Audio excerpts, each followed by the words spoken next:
The sun dipped behind the mountains, leaving only a bruised sky and the uneasy silence of the wilderness. A rickety bus groaned to a stop on an old logging road, tires crunching gravel.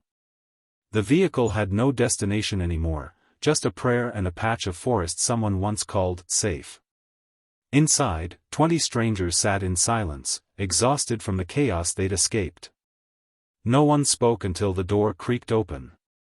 A woman in her 40s with sharp eyes and calloused hands stood up. Her name was Erin Voss, a former paramedic who'd lost everything when the outbreak overran her town. She stepped into the dusk, scanning the tree line. "This is it," she said to the group behind her.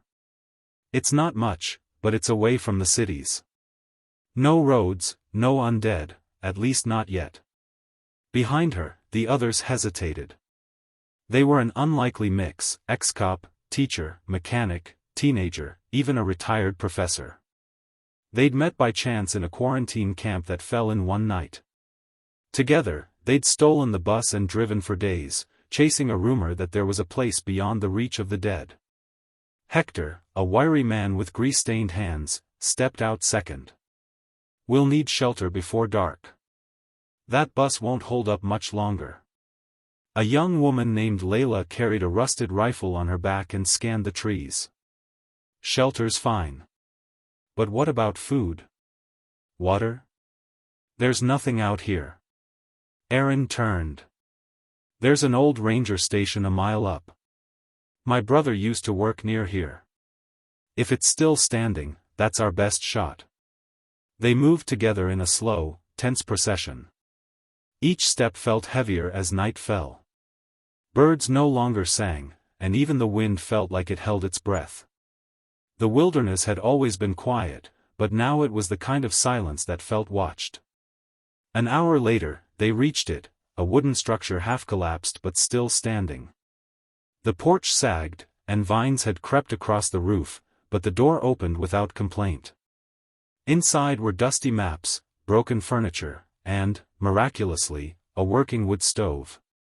"This'll do," Erin said, voice firm. "At least for tonight." They started working fast. Hector and another man named Mason reinforced the broken window frames. Layla and a teenager named Zeke gathered kindling. Erin, with the help of a former nurse named Mara, treated scrapes and wounds. Everyone contributed, because survival was no longer a choice, it was a rule. Once a small fire crackled in the stove, the group gathered around. For a moment, they weren't strangers. They were survivors, bound by blood, loss, and the shared trauma of a world gone dark. A quiet voice spoke from the back, Anna, a mother in her early 30s clutching her sleeping son. "Do you think we can actually build something here? Something real?"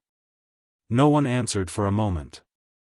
Then the old professor, Dr. Milton Graves, adjusted his cracked glasses and said, "Civilization has started in worse places. Rome rose from a swamp.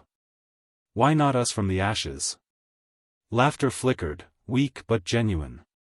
And in that moment, the name for their new home formed without anyone saying it aloud: "Where light still shines." But the peace didn't last. Just after midnight, Layla stood watch at the porch. Her flashlight flickered and died, swallowed by the forest's shadows. The quiet felt heavier now. She listened, holding her breath. There, branches breaking. Soft, steady crunches. Not deer. Not raccoons. Something was out there. She raised her rifle and whispered into the walkie-talkie clipped to her belt. Movement at the perimeter. South tree line.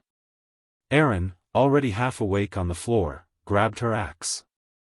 Hector grabbed a pipe. Zeke, trembling, slid closer to the fire. Outside, Layla took 3 steps back toward the door. Then they appeared. Eyes glinting in the moonlight. Faces torn and rotted. 3 of them, stumbling forward in silence, jaws snapping softly. She fired once, headshot. The first fell. The second lunged. She ducked, swung the butt of the rifle, and screamed. The door burst open as Aaron rushed out with Hector. In under a minute, the last of the undead was down, skull crushed under Hector's boot. Layla sat trembling on the porch steps, blood on her hands, not hers. "They found us," she said, voice cracked. "Already?" Aaron looked toward the trees. More might come. Tonight wasn't the start of safety, it was just the beginning of their real test. Inside the cabin, no one slept. They took shifts. Reinforced the doors. Watched the dark. They had found a place. Now they had to keep it. By sunrise, the air inside the ranger station was thick with sweat, fear, and the sharp scent of wood smoke. No one had really slept. They'd rotated shifts through the night, guarding the broken windows with makeshift weapons and listening for footsteps that never came. Layla sat on the floor near the stove, her rifle across her knees. Her hands still trembled despite the warmth. The attack had been small, only 3 zombies, but it shattered any illusion that this place was untouched. "They found us fast," Hector said as he tightened bolts on a barricade. "Too fast. We're miles from any road." Aaron nodded. "We'll triple perimeter security. No more blind spots. Everyone learns how to fight. No more soft lines." "But we can't just build walls," said Mara, the nurse, glancing around at the frightened faces. "We need stability. Food, water. A reason to wake up tomorrow." Dr. Graves agreed. "If this is going to work, we need to start thinking beyond survival. That's what separates us from the dead." By noon, they divided into teams. Aaron led a scouting party to locate water and food sources.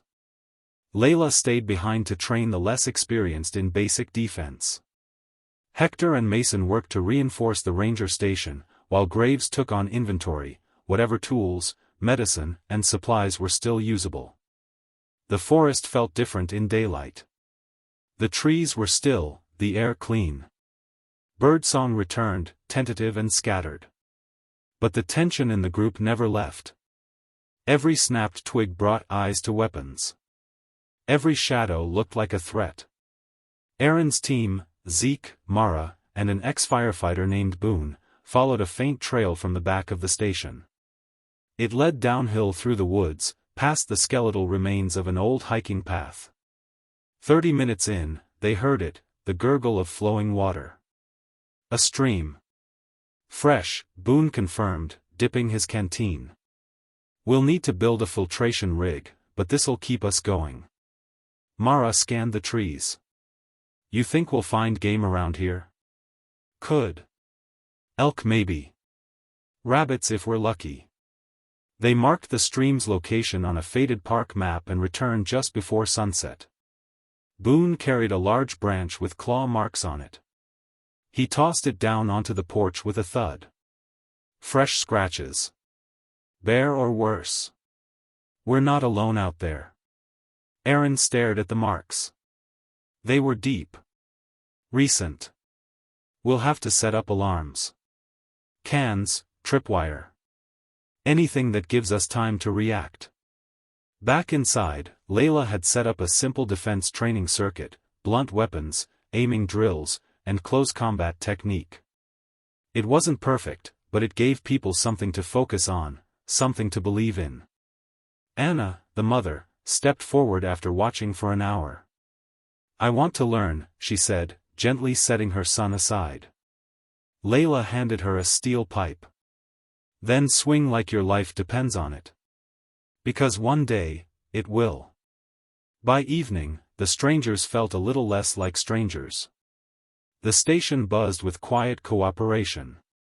Graves had found unopened emergency rations buried beneath a cabinet.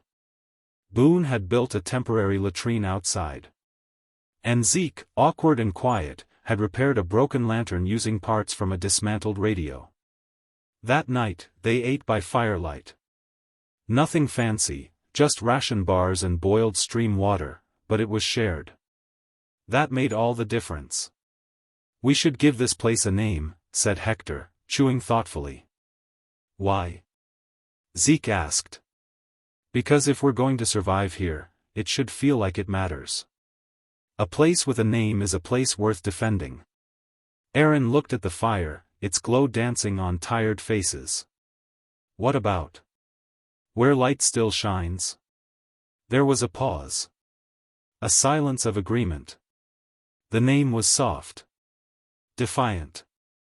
Hopeful. Sounds like something out of a book, Mara said, smiling. Graves nodded. Or a future worth building. But not everyone was ready to celebrate. Layla stepped outside, scanning the woods again. She'd volunteered for the first watch, too wired to sleep anyway. Her fingers traced the grip of her rifle. In the distance, a branch snapped. She froze. But it was only Boone, returning from the latrine. You jumpy? He asked. Always, she replied. He grunted and looked at the sky. You think we can really make this work? I don't know, she answered honestly. But I'd rather die fighting for something than running from everything. Boone gave her a short nod and disappeared back inside. Alone again, Layla took a breath and settled into her post. Somewhere in the darkness, danger waited. She could feel it, like pressure behind her eyes. But here, for now, there was firelight. Here, for now, the living were still in charge. Morning brought with it a thick fog, rolling through the trees like ghosts whispering warnings. Inside the ranger station, Erin stood before the group, a worn notebook in her hand. The fire crackled behind her, casting flickers of gold on the circle of tired faces. We survived 2 nights, she said, her voice steady. Now it's time we stop surviving and start living. That means rules. Clear ones. Groans echoed from a few corners, but no one walked away. They were too exhausted. Too aware that chaos led to death. Rule 1, Aaron said, flipping open the notebook. No one goes out alone. Always in pairs, always armed. You see something, anything, you report it. Zeke raised his hand. Even if it's just a squirrel? If it moves, you report it, Aaron replied without missing a beat. Rule 2, she continued. Shifts. We rotate day and night watches in 6-hour cycles. No one sleeps without knowing who's on post. Boone nodded in approval, arms crossed. Rule 3, no stealing, no hoarding. Everything is for everyone. If you're caught hiding food or meds, you're out. That made people shift uncomfortably. Trust was fragile here. Aaron could see it in their eyes, fear that the wrong person would crack first. She paused, then added, Rule 4. We build. Every day, we make this place better. Fortify it. Grow something. Fix something. Hope doesn't come from waiting, it comes from doing. Silence followed. Then slowly, people nodded. The meeting ended not with applause, but with movement. That was better. Movement meant belief. Outside, Layla and Hector were already mapping out a perimeter. They strung up cans on wire around the tree line and marked entry points with bright cloth. If the dead come again, Layla said, we'll hear them before we see them. Dr. Graves, along with Anna and Mara, began organizing supplies into labeled bins.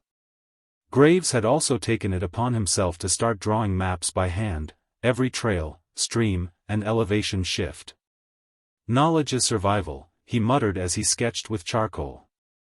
Zeke and Mason hauled logs to the front porch to build a better barricade. They didn't talk much. Zeke was still growing into himself, still jumpy. But Mason showed patience, guiding him without barking orders. As noon approached, Boone returned from a solo hunt, paired with a muttered apology. He held up 2 rabbits and a squirrel. Dinner, he said with a smirk. Anna started a fire pit outside while Mara cleaned the meat. It wasn't much, but it was fresh. And in a world where rot ruled, fresh meant everything. By late afternoon, something resembling a routine had taken hold. People had tasks. Names were being remembered. Strangers were becoming something else. But the peace fractured again just before dusk. A scream tore through the forest. Not far, north side. Aaron and Layla sprinted with weapons drawn, Hector close behind. The scream had come from Lena, a quiet woman who had spent the day tending to a small patch of earth near the cabin's edge. They found her crouched beside a tree, shaking, her hand covering her mouth. "What happened?" Aaron asked, scanning the tree line. Lena pointed, barely able to speak. "Buried, someone's buried there. A body. Fresh." They looked down and saw it, barely covered in dirt and leaves. The hands were pale. Human. Clean. No decay.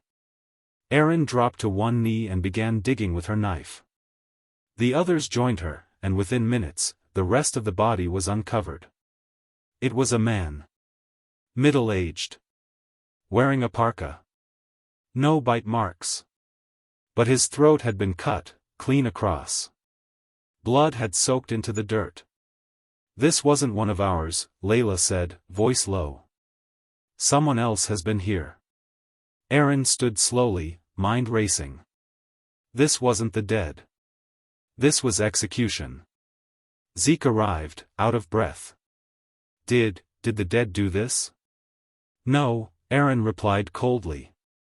"This was human." Back at the station, panic returned. The idea that the infected might find them was terrifying, but this? This was worse. "This means someone's nearby," Boone said.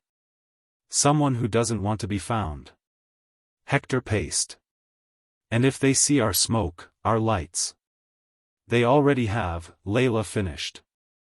"And they didn't knock. They buried a body." That night, no one slept again. They doubled the watch shifts. Dr. Graves suggested they take turns writing down everything they noticed, odd noises, footprints, anything strange. He called it the ledger of the living. "We're not just fighting the dead," he warned. "We're sharing this land with survivors who might not want neighbors." Outside, the woods creaked and whispered. But inside the ranger station, the fire still burned. The light still shone. For now. The next morning was different. The kind of different you felt in your bones before your eyes even opened. The forest had gone quiet again, not naturally quiet, but tense, like it was holding a secret. Aaron stood on the porch with her arms crossed, scanning the mist-shrouded woods. She didn't like it. "Anything?" she asked Layla, who had just finished the last night's shift. Layla shook her head, eyes bloodshot. "Not a sound. That's what scares me." Aaron nodded and turned to Hector. "We're sweeping the North Trail again. I want eyes on that burial site. And this time, we don't come back empty-handed." They left in pairs, Aaron and Hector to the burial site, Boone and Mason checking the stream trail, and Layla stayed behind to guard the camp with Zeke, Anna, and Mara. Dr. Graves scribbled notes into the ledger of the living, logging times, shifts, suspicions, anything that might piece together a bigger picture. The body was still there when Aaron and Hector returned to it. But something had changed. Hector spotted it first. The soil. "Look. Fresh boot prints, small, deep, leading toward the east." They circled the site like someone had returned during the night. Aaron crouched beside one. "Too small for Boone or Mason," she said. "Could be a woman. Maybe even a teenager." She followed the tracks 10 feet before they vanished into brush. No blood, no scent of rot. Whoever had been here was alive, and cautious. They marked the location on the map, snapped a few pictures with Zeke's salvaged phone, and returned by noon. Back at the station, Boone and Mason had brought back something unexpected: wire traps. Old, rusted, but still functional. Boone grinned. "Found a trapline about half a mile upstream. Someone's living nearby, or used to. Aaron's eyes narrowed. Did you follow it? No, Mason said. Didn't want to spook whoever said it. Or walk into a shot. Graves looked up from his notebook. We're being watched. If they're smart enough to trap, they're smart enough to scout. This isn't just someone hiding from the undead. This is someone hiding from people. Zeke, quiet until now, raised his voice. Then maybe we talk to them? Trade? They might have seeds, tools. We need long-term supplies. Layla scoffed. Or they slit throats like that man in the dirt. You want to bet lives on maybes? Aaron raised a hand, quieting them all. No one goes looking. Not yet. We stay ready, keep building, and make this place stronger. So they did. That evening, a wall of sharpened logs began to take shape around the ranger station. Boone designed it, Mason led the digging, and everyone took turns hauling timber.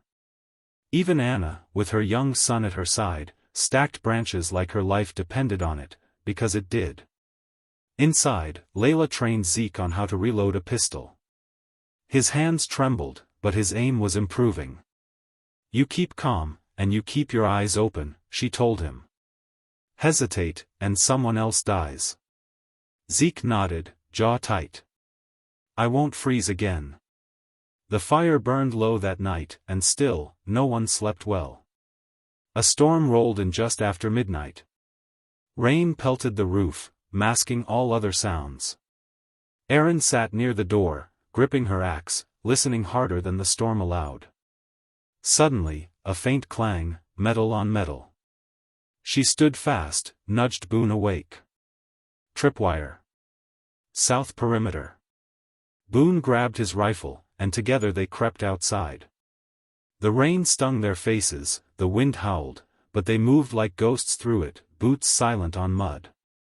Then they saw it. A figure. Slender. Hooded. Standing just beyond the tripwire line. Erin raised her axe but didn't charge. Don't move, she shouted through the storm. We're armed. The figure didn't flinch. Instead, it dropped something, a bundle, then vanished into the trees. Boone rushed forward, rifle ready, but the figure was already gone. No tracks, no sound, just the bundle sitting in the mud. He picked it up and brought it inside. It was wrapped in waterproof tarp and tied with twine. Erin opened it slowly. Inside were supplies. Cans of food. A bag of rice. 2 small bottles of antibiotics. And a piece of paper, folded neatly. She unfolded it. Scrawled in rough handwriting were 3 words. Not your enemy. Silence fell over the room. Layla broke it. This changes nothing. Erin shook her head. No. It changes everything. She placed the note into Graves' ledger. He studied it, frowning. They know who we are. What we need. And they want us to know they're watching. Outside, the storm passed. Inside, a question now echoed louder than the wind. Who was out there, and what did they want? The bundle changed everything. For 2 days, the group debated what it meant. Some, like Zeke and Mara, saw it as a sign of hope, someone out there wanted to help. Others, especially Layla and Boone, saw it as bait. A setup. A test. They still used the supplies, though. Hunger didn't leave room for pride. Erin stood outside the station early that morning, watching fog creep low across the forest floor. Her hands were tucked into her jacket, the note from the bundle in her pocket. Not your enemy. That phrase hadn't left her mind. Whoever had left it knew where they were. Knew they needed food. But why not show themselves? Why stay in the shadows? Behind her, the rest of the group worked. Boone and Mason added a second layer to the log wall. Anna and Mara tried planting potatoes from a salvaged root bag.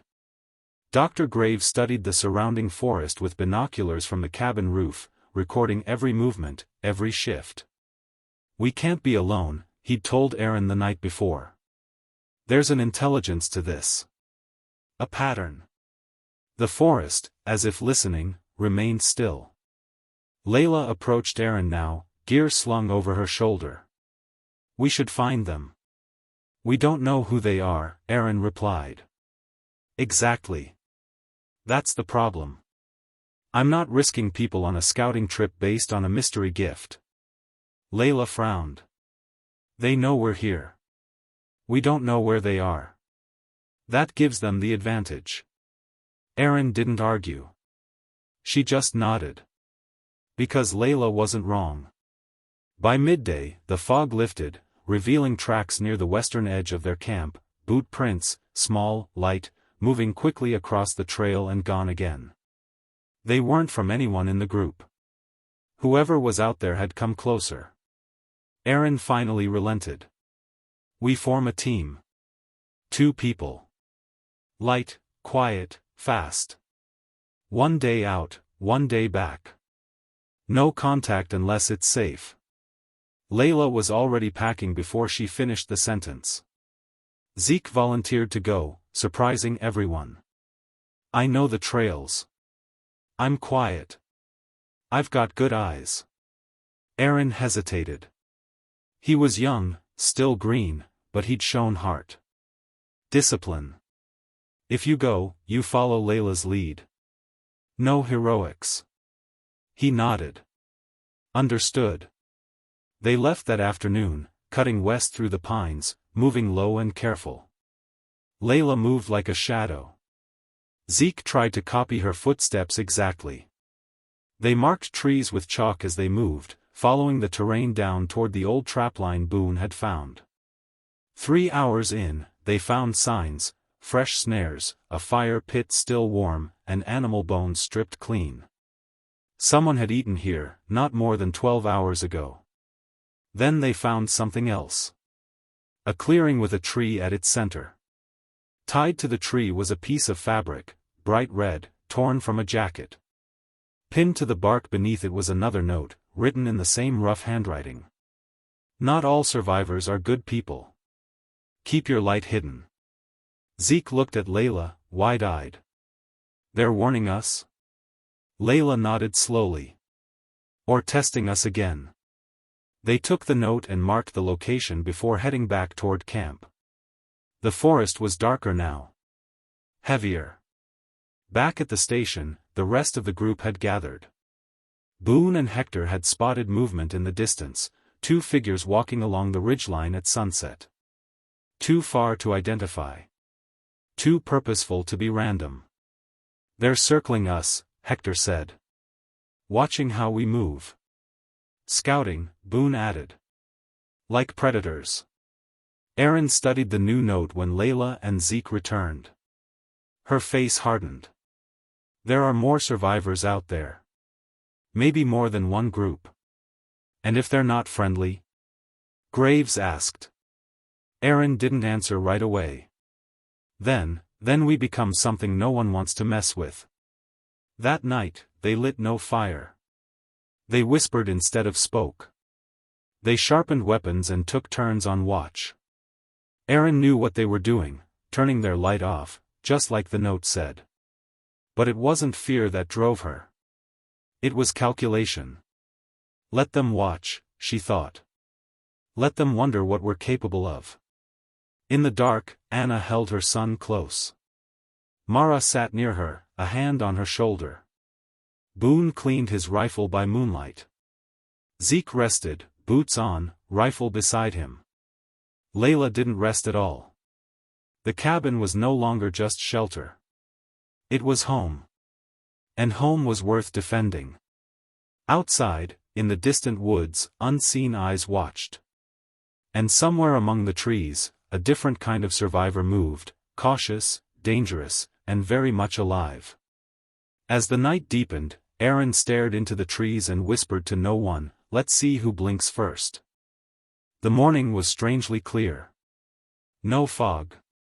No wind. Just silence, and the low, steady crackle of boots on pine needles as Boone and Hector completed the morning patrol. They moved with weapons ready, checking traps and tripwires, eyes constantly scanning the tree line. Still nothing, Boone muttered. Feels wrong. Too quiet. Maybe they've backed off, Hector offered. Boone shook his head. Or they're just waiting. Back at the station, Aaron stood on the cabin roof beside Dr. Graves, watching the horizon through binoculars. They had begun doing this daily, scanning ridgelines, counting wildlife movement, noting cloud shifts. Graves claimed he could see patterns. Aaron wasn't so sure. But today, there was something. Smoke.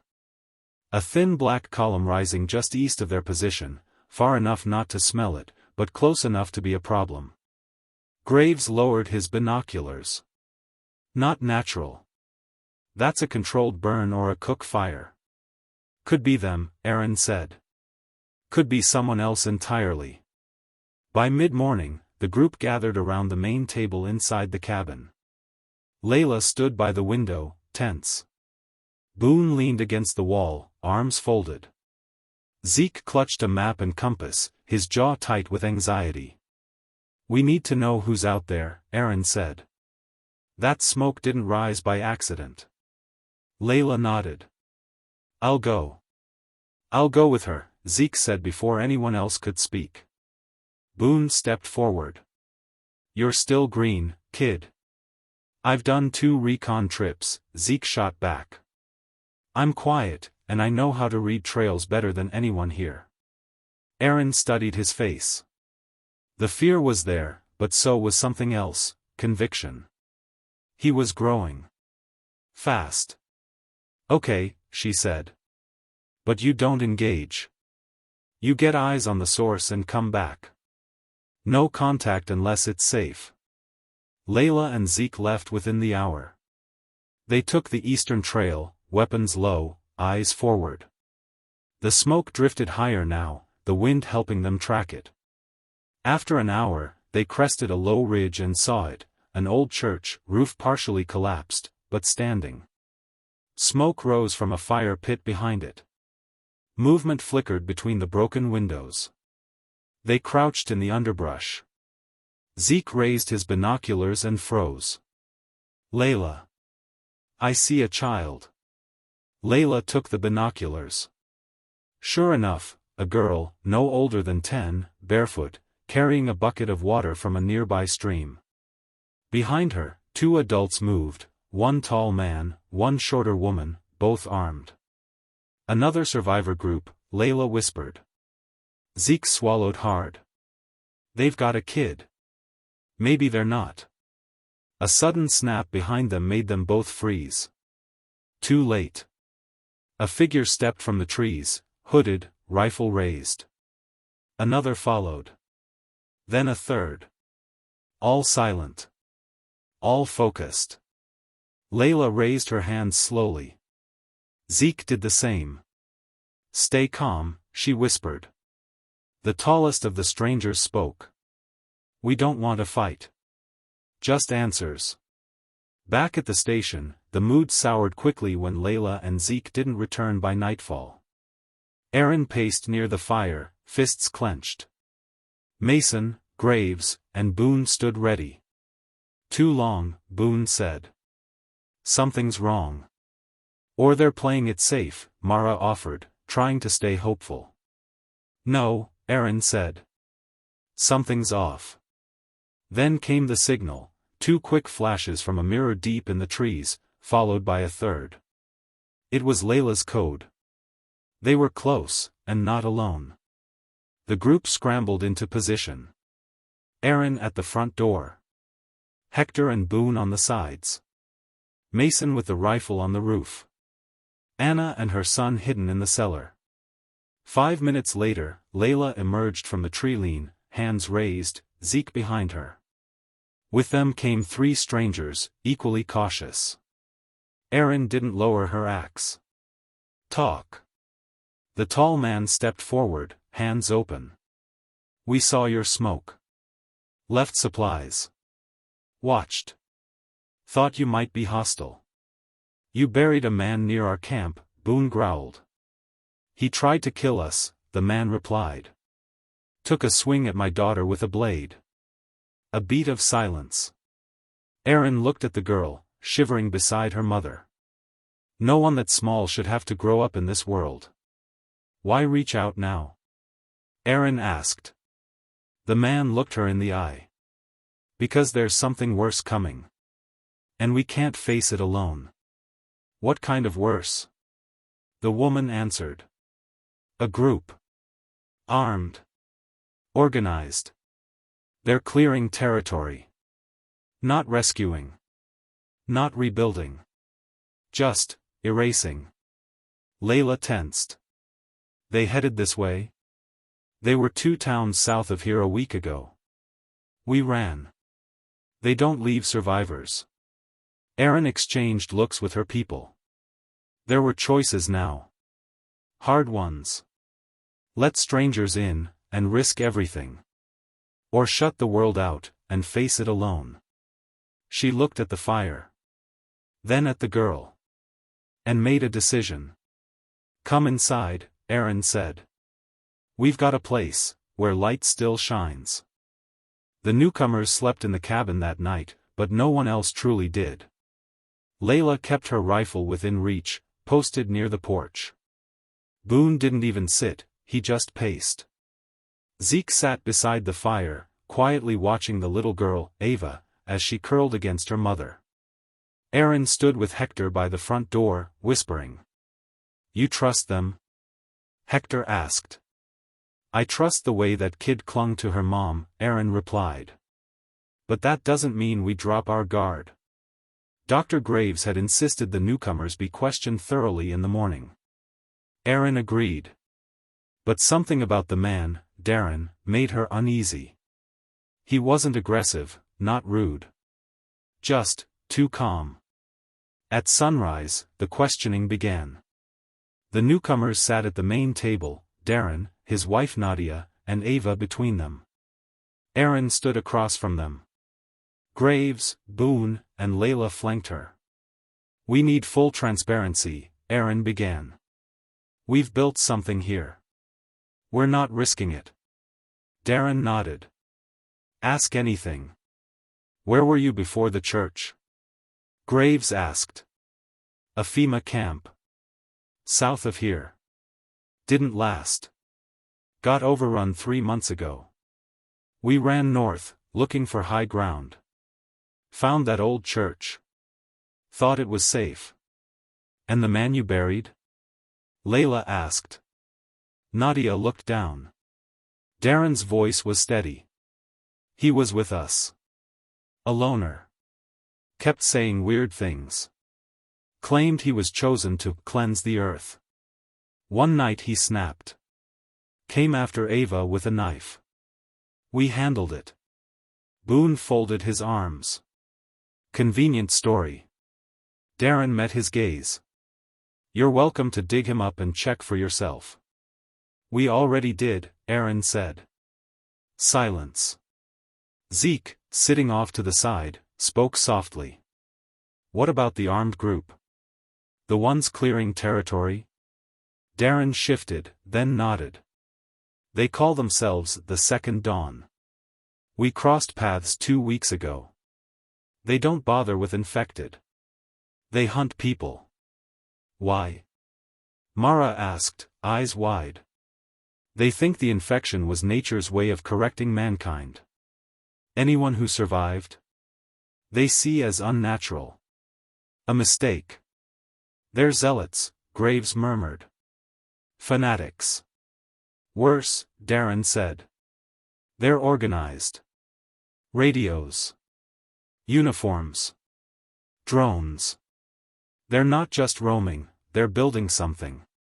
And burning down everything else. The room sat heavy in silence. Finally, Erin spoke. And now they're coming here. Darren nodded. Unless they changed direction. But I wouldn't bet on it. Erin stepped away from the table, pacing. Then she faced the group. "We can't run," she said. "Even if we wanted to, where would we go? This place is defensible. We know the terrain. We have supplies. If we leave, we're no different from the herd." Graves spoke next. "We make a stand.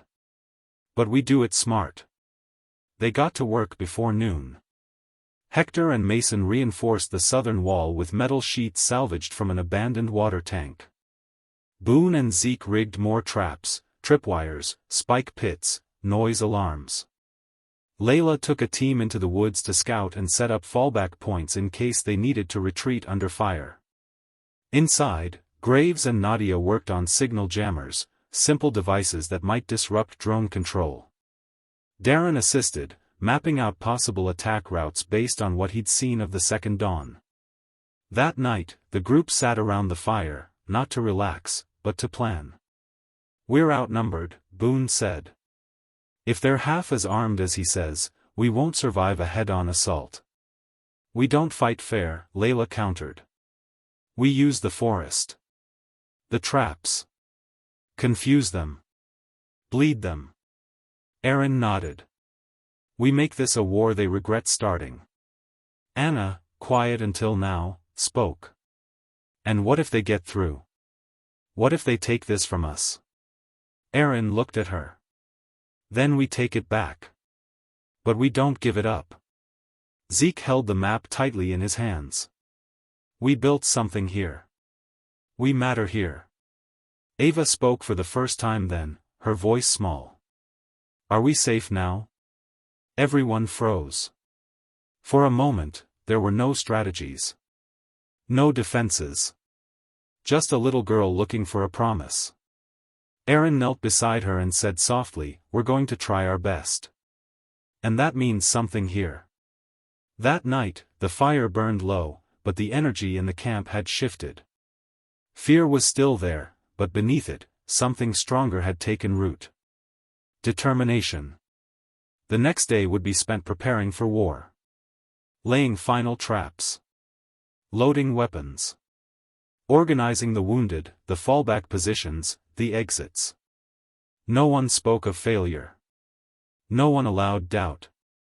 Because this wasn't just a hideout anymore. It was home. And they would draw their line in the dirt, in blood and flame if needed. Let the world come. Where light still shines, they would make their stand. Let me know when you're ready for the final chapter, Part 8, and I'll deliver a powerful and satisfying. Dawn broke blood-red over the treetops.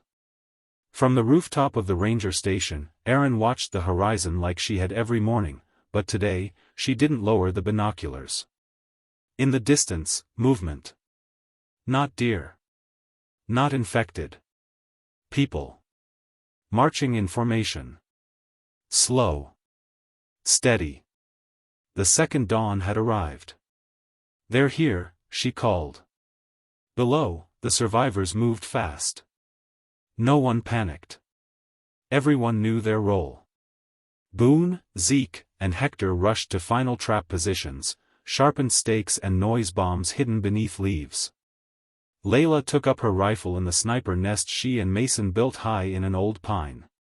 Graves and Nadia activated the crude jammers they'd wired together, hoping to ground enemy drones. Mara helped Anna and Ava into the reinforced cellar beneath the cabin, now stocked with supplies and weapons. This was the endgame. Erin stood in the center of the camp, axe on her back, pistol at her hip, walkie in hand. She clicked once. "All positions, report." "North ready," Boone said. "South holding," Hector replied. "Sniper nest ready," Layla's voice crackled. Zeke's came last. "We're in place. No turning back now." Erin's hand tightened around the radio. "Then let's show them where the light still shines." It began with silence. The kind that hums in your chest. Then came the sound of boots and brush snapping. The second dawn advanced, 15 strong. Tactical gear. Assault rifles. Kevlar. Their leader walked tall and proud, a red scarf around his neck, a rifle slung casually on his shoulder like he didn't believe anyone could stop him. He called out before crossing the trip line. "You have 10 seconds to surrender. This doesn't need to end in blood." Aaron stepped forward, voice sharp. "We've bled enough. Go back. Or we end it here." The man laughed. "You think this place matters? We've erased camps twice this size." Aaron's eyes were steel. "Then you haven't tried ours." He raised his hand. A signal. 3 things happened at once. The lead soldier stepped forward, and triggered a spike trap. He fell, screaming. Gunfire erupted, but Layla's sniper round punched through the helmet of the point man before he could shoot. Mason lobbed a homemade smoke bomb from the roof, flooding the area with thick haze. Chaos exploded. Boone and Hector flanked the enemy from the trees, drawing fire and leading them deeper into the forest, right into more traps. Screams echoed through the trees as clay pot alarms rang out, disorienting the attackers. Aaron charged forward through the smoke and took down one of the stragglers with her axe before grabbing his weapon. Her heart thundered in her ears, but she kept moving, methodical, relentless. The second dawn fought hard. But they weren't prepared for the forest to fight back. One of the jammers shorted out, enough for a drone to appear, hovering above the station. But before it could lock onto a target, Zeke stood from cover with a scoped hunting rifle and fired. The drone spiraled, cracked into a tree, and burst into flames. "Nice shot," Layla muttered from her nest. Still, they lost ground. Mason was grazed in the leg. Boone took a hit to the shoulder. The attackers regrouped and pressed forward. Until Ava appeared. She had climbed from the cellar while the fighting raged. She stood on the porch, holding the flare Aaron had given her only in an emergency. She lit it. The signal. A final trap. Darren, who had remained hidden near the old trail line, ignited the buried gas line they'd patched together using old propane tanks. The blast roared through the tree line, swallowing the enemy's flank in fire and noise. Half their force gone in seconds. The rest? They ran. Not because of numbers, but because of belief. These weren't just survivors. They were defenders. When the smoke cleared, the second dawn's leader knelt with a bleeding leg, disarmed, and coughing. Aaron walked up to him, face bruised, hands shaking from adrenaline. "This was your mistake," she said. He looked up, defiant. "You think you're special? You'll fall like the rest." She leaned down close. "No. We'll rise. Again. And again. And again." They left him tied to a tree, alive, but broken. Let the wild decide what happened next. By nightfall, the forest was quiet again. Inside the cabin, the survivors treated wounds and buried their dead, only 2, a miracle. Mason would walk again. Boone grunted through the pain and laughed when Graves handed him a bottle of moonshine he'd hidden for emergencies. On the porch, Aaron sat beside Ava, watching the stars. "Are we safe now?" the girl asked again. Aaron looked toward the horizon, where the fire had burned earlier. Then she looked at her people, no longer strangers. A family forged in blood and fire. "For now," she said. "But next time, we'll be even stronger." The cabin stood tall. The light still shone. And in the heart of nowhere, a future had taken root. The end. Let me know if you'd like an epilogue, a new series following the same characters, or visuals/audio script versions for YouTube production.